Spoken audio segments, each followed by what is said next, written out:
All right, so we started this lesson talking about the this model of 37 plus a number of chirps. When you compare that to the data, you can see there's residual plot. That's the upper graph there.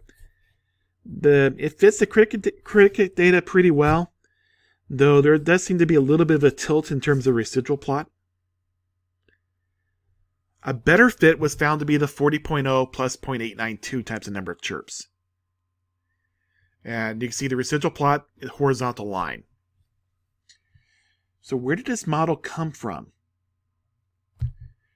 Well, the second model is more objective, computational way to model data than just looking at it by eyeball.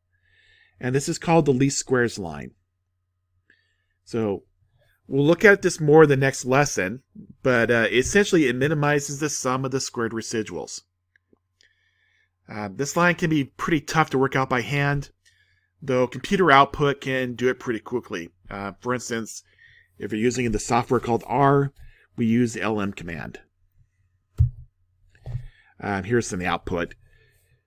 You can look at there's the commands I used, but the output is what we're going to be looking at.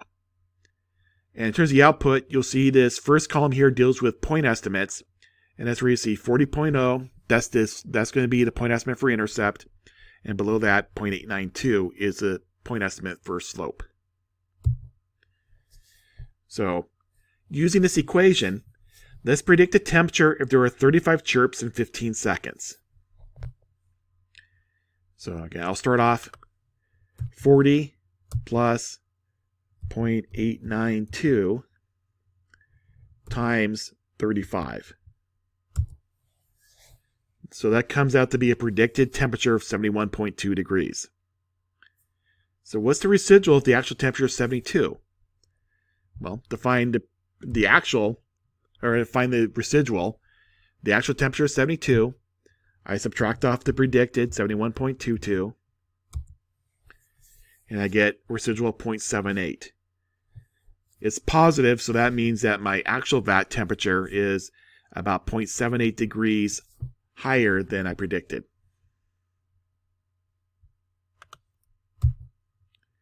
So, in terms of the calculations, if you want to do the predictions, you take the equation given and replace the x value with whatever we're doing here. In this case, 35 chirps. That comes out to be 71.22 degrees. The residual is the actual y value minus the predicted y value.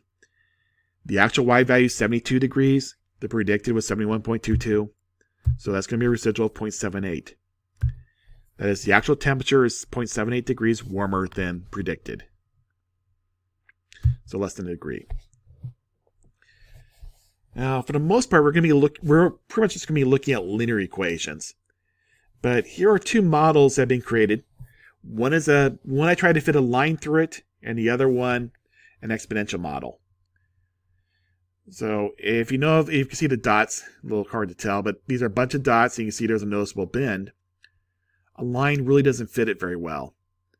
And the residual plot here on the right there's that bend. The line really doesn't help. On the other hand, well, we're not going to cover it in this class, but if I tried to fit an exponential equation to the graph, you can see that the residual plots look like random dots above and below. What this tells me is that the linear model is not a great fit for this particular set of data, but an exponential model is.